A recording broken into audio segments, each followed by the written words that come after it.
and health insurance life.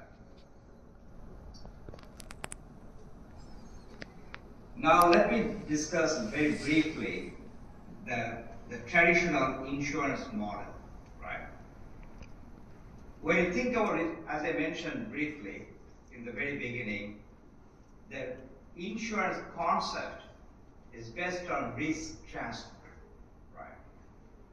It is simply speaking, like if I am the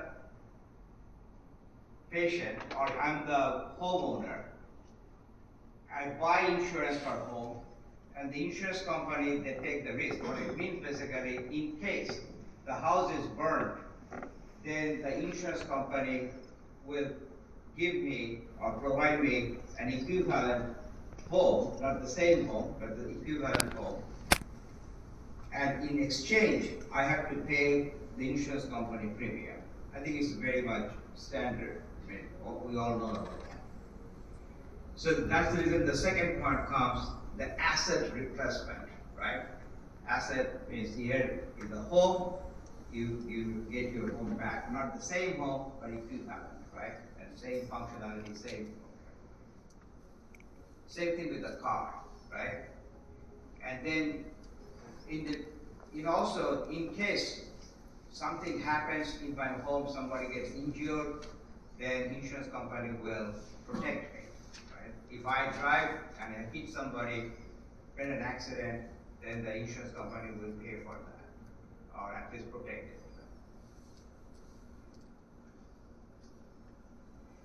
Now the health is quite different, right? And again, this is, I really want you to think, right? Not just accepting what you have been trained or what have been conditioned, right? You have been conditioned, right? And health is a biological, right? And again, I don't want to go, there are many, very good doctors there, MDs and psychologists, right? But it is quite different. It's not a physical asset like a car, right? So, and it is not transferable. Health is basically a condition, a state, right? So, if I have a bad health, for whatever reason, by having insurance, no insurance can really change that, right? But then, and also it is not replaceable. So what is health insurance? And this is actually what we get when you buy health insurance. We get, it's a payment intermediary. That means basically in the US and many other countries where there is a health insurance, that my doctors will not get paid directly by me, right? Maybe he will get paid a co-payment when I see him, but actually it will be paid by them. So what happened is that when I buy insurance as a patient, I'm giving the insurance company the right to decide about my medical care and so forth, and I pay, or my employer pay the insurance premium every month, and when actually the payment will get paid to the doctors or the hospital by the insurance company. So basically it's the payment intermediary. Right? The second part is a discount mechanism, right? Most of us already know that, probably. I did not know when I encountered that. And I'll briefly describe the situation. What happened is that I went for a test, and at that point, because as I mentioned to you that I was in China for IBM job, and I came here to USA, I moved here, and there is a short period of time I did not have any employment in USA. And I was self-employed, actually, but I did not have. And I asked the company how much it would cost for this testing. And they asked me, first thing they asked, do you have insurance? And I said, no. They told me a very large number, say 100, say for example, 100, 500, no, it's not number. And I said, well, if I have insurance, how much will it be? Well, that if you have insurance, it will be 50. Then immediately my question was that what is the actual cost of doing the test, right? actual cost. Because as an engineer, one of the things that I learned is very early, that whenever we build something, we design something, we have to have a cost function, right? And the person, they could not answer what is the actual cost of doing the test, right? Not only the lady on the front desk, but nobody knows. Only thing they know, if you have insurance, then it is, and if you don't have insurance, then it's, that's it, right? So anyway, so the third point, so basically insurance does provide a discount, right? And that's the reason that I wanted to share with you that why my theory, the elastic coupon theory, is applicable and was applied, and I proved that in a paper that I published in 2019. But going forward, the third thing, which is very important, that insurance company is the utilization gatekeeper. What it means basically is the cost. They try to manage the cost, right? And that is exactly what happened is that in many cases, even though the doctor has prescribed a therapy or some kind of treatment, but insurance company, prior authorization method, they will not approve that. They will not pay for it, right? So in other case, that even though you are fully insured, still you are not getting the treatment that has been prescribed by you, by your own doctor, right? So I think that I'm going forward. So there are the structures that we have. Again, my research is, or my work is primarily in the US. Then we have a private insurance company. Then we have got Medicare, which is the federal government for 65 plus. Medicaid is a state funded. If you have a low income group, then you can qualify for it. And then we also have, even though you have insurance, you still have to pay out of pocket. And then there is an administrative complexity. The complexity comes because of the claim structure and so forth, right? In contrary, the UK system, I'm sure some of you who are in Europe and you're very familiar with the UK system, is that predominantly taxes. Okay. So they call it insurance for everybody, right? It's a lower cost. Well, it's a lower cost in the sense, because it is distributed, right, overall everybody. So probably cost per person is $5,000, right? Or 5 or 6, 5,800 that we saw in that.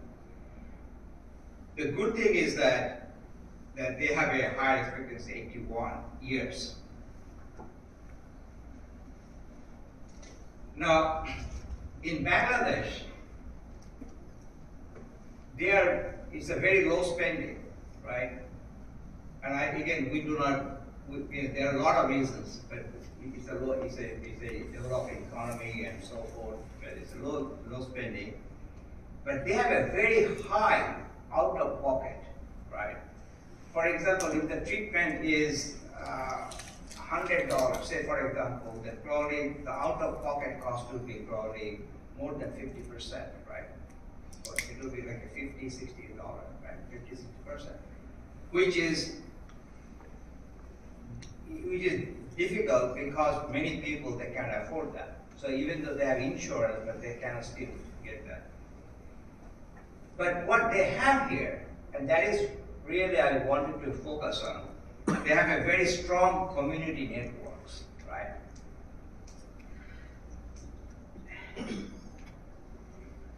And now I'm going to introduce the concept of social capital in context of the health insurance. And again, I'm not going to define social capital because there's a lot of different ways you get, but I would really try to give you some examples, right? And some of the examples are coming from my own life, only what I've seen. And hopefully, you can find out from your own experience, right? If you have encountered that kind of social capital. I believe you did, okay? But we'll see. The characteristics that I see, there'll be family networks, the concept of family is there, community care, trust. some are very foundational of the human, right, life, society, and the mutual support, right? Now, then the question is that how these concepts translate into the care, because as I said that our topic in the branches of the conference, in a hybrid conference is I'm doing healthcare. I participated from the healthcare segment, right? I'll give you an example, but regarding the other side, the financial capital, we all know pretty much about the notion, the concept, because from the very childhood we know the money. You know, you need money to buy chocolate, you need money to buy candies, you know. So that is the as capital, right? The concept. I'll not take your time to go. Now, in a survivor, right? In a actual, when somebody gets sick and everybody, right? What happens? Who actually sustain the recovery? The nurses, right? The families, the communities, not the insurer, right? See, this is something very fundamental. See, the insurers, what they do, we'll go to the next slide, right? What the insurers can approve, they can delay, and they deny. But they cannot restore the biology, right? So approve, yeah. You claim, you went to a doctor, the doctor charged you $100, they say, okay, approve, or $5, whatever, right? They can delay. They say, no, we are not going to approve. Then you again do the appeal process and everything. And now, everything that you are doing these things, these are all costing money. But these costs, like claiming and all these things, right? That doesn't really help your medical condition, right? That is very unfortunate side of this insurance. Again, I'm not going to go details on that, but I just want to let you know why we are spending so much money and still not getting this, because of the activities that we are doing are not really directly related to the medical benefit, right, of the patient. So the myth is this: insurance is not really a health security, right? The health is very personal, right? It is so personal that you cannot even think of transferring that to anybody, right? But you can get, and I think some of the ideas that has been shared by some of the previous is that yes, like the concept of hero, H-E-R-O, right? It's a very nice concept, right? Talking about that, how to be successful in life, not having a dream only. There are not people have a dream, but how to implement that dream, right? So same thing we are talking about. The insurance is not equivalent to the health security, right? The health depends upon the social environment, lifestyle, public health, and community.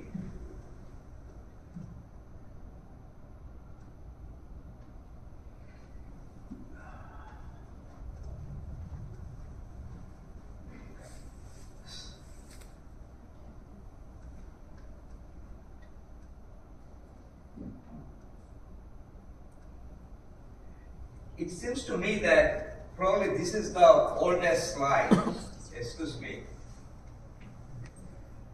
I think that probably you got a different, I need to give a different date. I'm sorry. I'm so apologetic because I sent 2 dates, and one of the most important things that I wanted to share is not here. Maybe there are 2 files. Okay, please.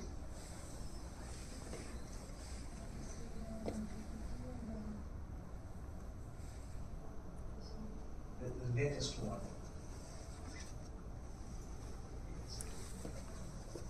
There's a picture.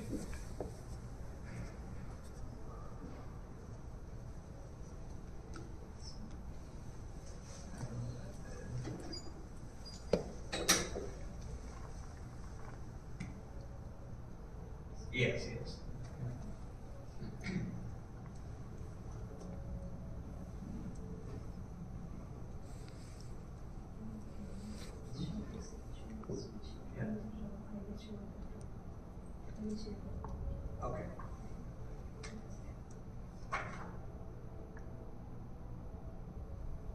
there's another picture later on in this slide.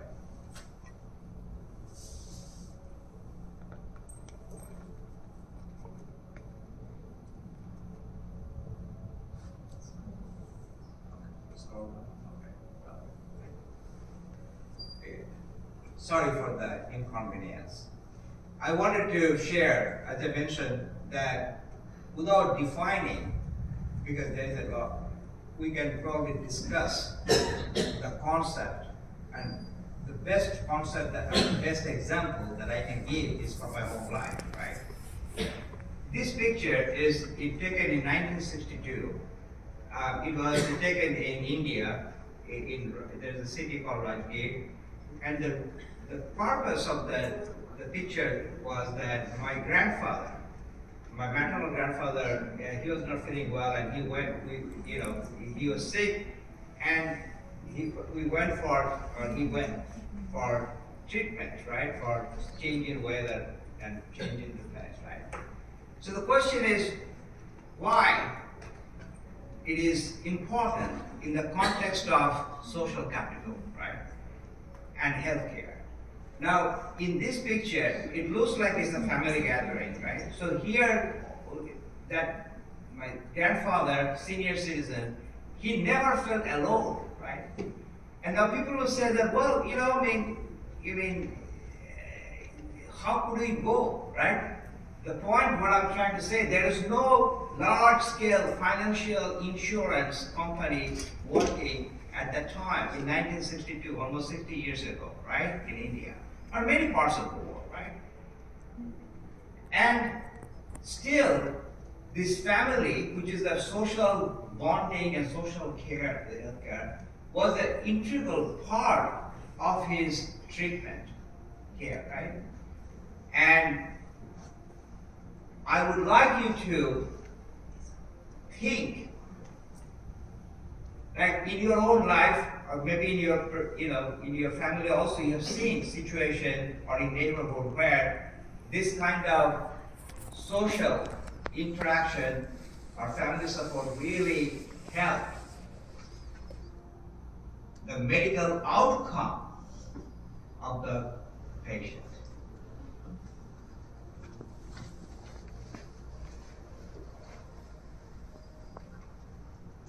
Now, this part of this presentation is very dear to me. Okay. Why? Because I'm a computer engineer, right? So I like number, okay? So please take a moment and look at it, right? What we are trying to do. It's a thought experiment, simple experiment, right? So there is a bus here. We know and there are 10 seats, right? Now the main thing is that the bus requires $100 to start, right? Because they have there's a cost of running the bus, right? So the bus, if there is less than $100 collected, then the bus will driver or they will not start. Okay, that's a very logical assumption that you need some basic thing to start with. Okay. Now, in this case, the example that I was trying to make, that out of total 10 people in the bus, that 7 of the people have given the fare, the proper fare, which is $10, right? And the 3 people who are standing outside, they do not have enough money. So they can give only I think $6, I believe, right? So the total is 70 and $8 they give. The people who are standing outside, they have got $8 out of $10. So they have given total $24. The total is 70 plus 24, 94, right? So there is a gap of $6. So we are all with me, right? Now, things can happen, right? What is our goal? Our goal is to move the bus, start the bus, right? So the situation that I'm going to explain, and you can do different situations, and you can find out that you can, right? Is that there's a shortage of $6. So the 7 people who are already sitting there, if they give around 80 cents, it's $6 divided 86 cents, so then we'll get total $100, and the bus can start, right? Now this is an example of social capital. Okay? What I'm trying to say is the following: that this $6, if this $6, which is 86 cents to the 7 people, should not be considered as a donation. Why? Because if they do not give this money, then the bus will not go. That means their own objective, the 7 people who have their objective will not be fulfilled, right?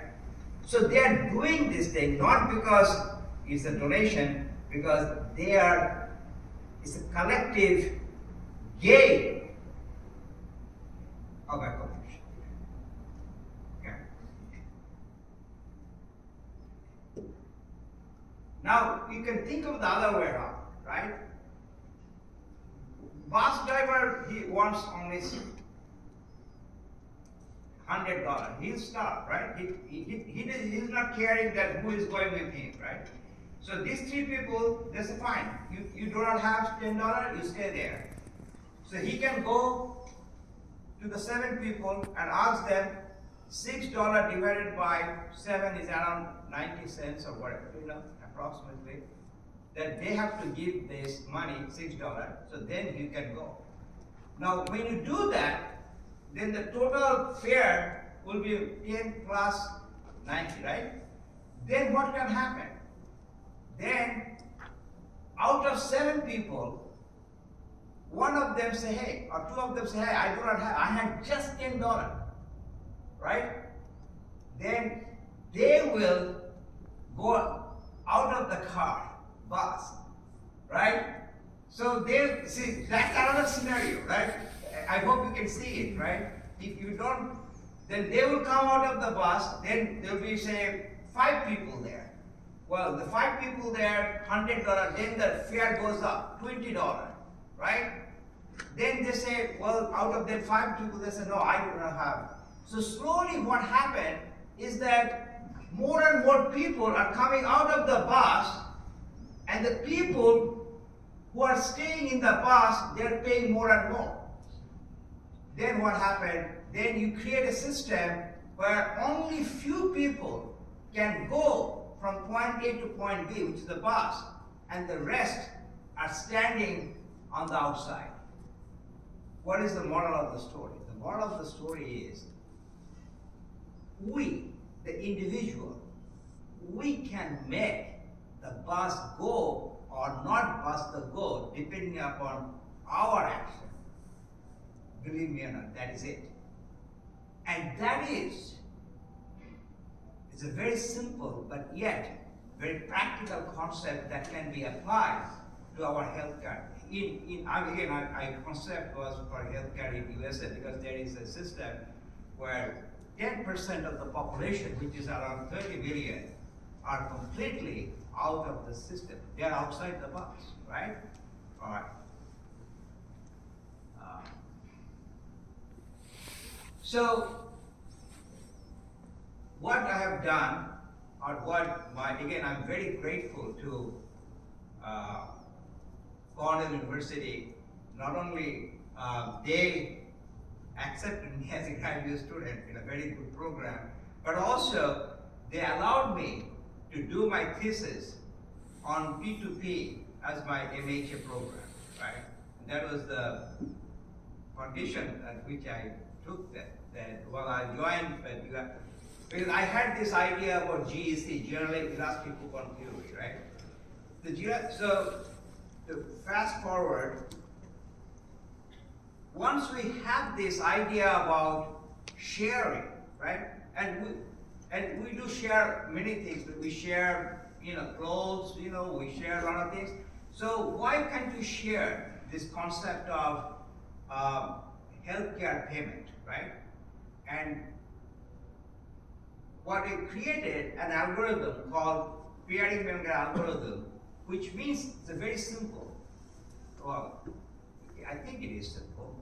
Is that, say for example, you have got, say, we have 20 people here, right? And out of 20 people, suppose I want to go to a doctor, primary care doctor, just for the simple, and I need $100. And out of $100, I have only $10. So I have a $90 deficit, right? And this network that we create, the network will give $90 so that I can see my doctor, my objective to see the doctor, right? Today. Now next day or next month or whatever, maybe somebody, John, I don't know your name, but anyway, maybe he has a problem. Not a problem here, he needs to see a doctor, right? So what is happening here, basically we are creating a cost sharing mechanism, right? Cost sharing, right? Now the good thing is that it's not like a crowdfunding exactly. And the advantage of the algorithm that we created, I developed it, is that it will not take a long time to search it, who can give the money, and it's optimized. So we call it as a pairing member algorithm. Okay? But there's this, I'm not going to discuss that right now. I hope I can show you. I think we're going through this.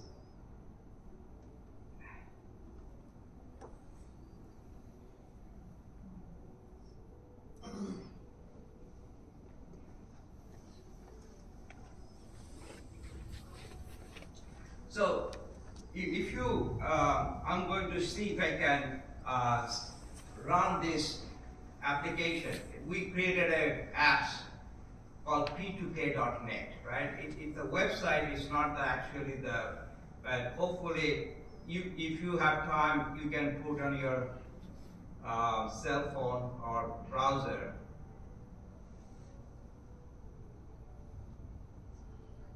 Yeah.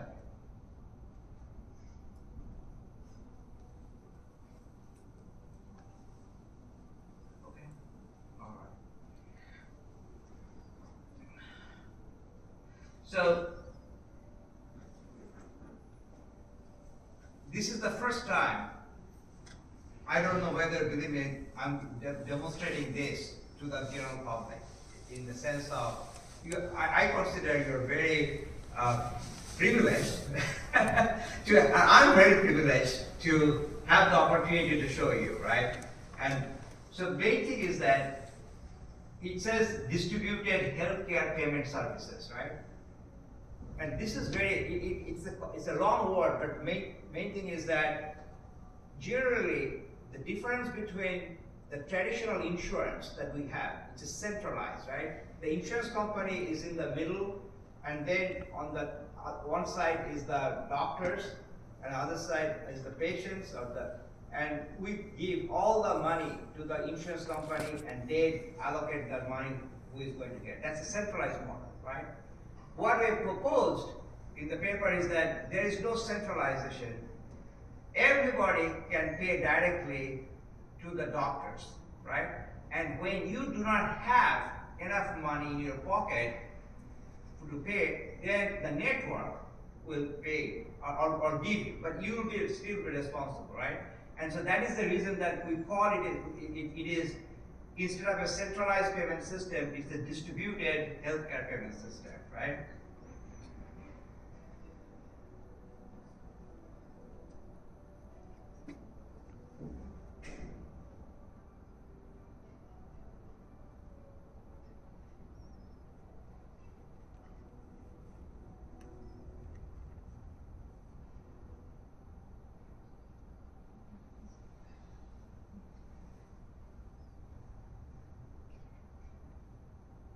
So the main thing is that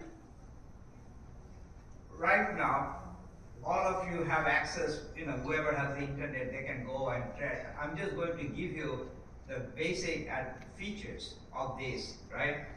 And this is in the home page. It said,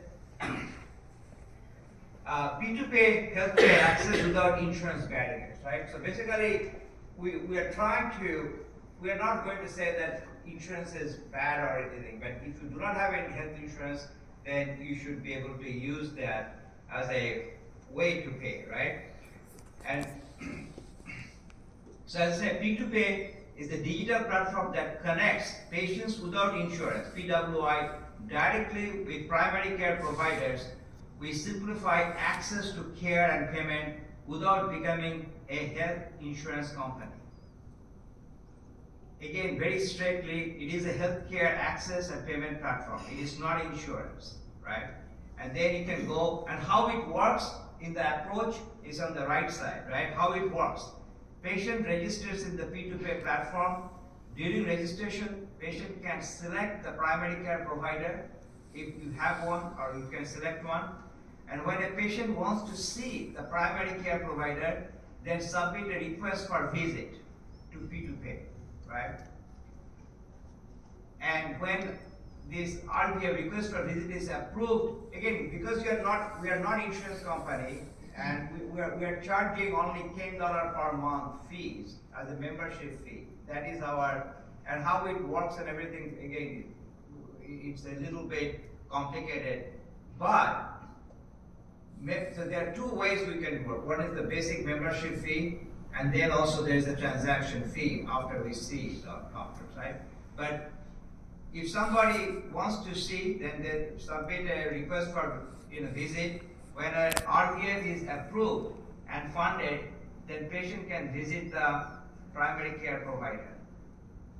The fee to the primary care provider is paid by the P2Pay card issued to the patient's after registration. So basically, there is a smart card or something where will be very authenticated that actually the doctor has seen, as well as the patient says, yes, I have seen the doctor. When both parties authenticate, then you know there is, the doctor has really seen the patient. And then the system will release the fund to the doctor's office, right? It is just a fraud prevention, okay? Now, I would like you to, try it, and again, if you look at it, if you have any ideas and everything, I'll be happy to share that.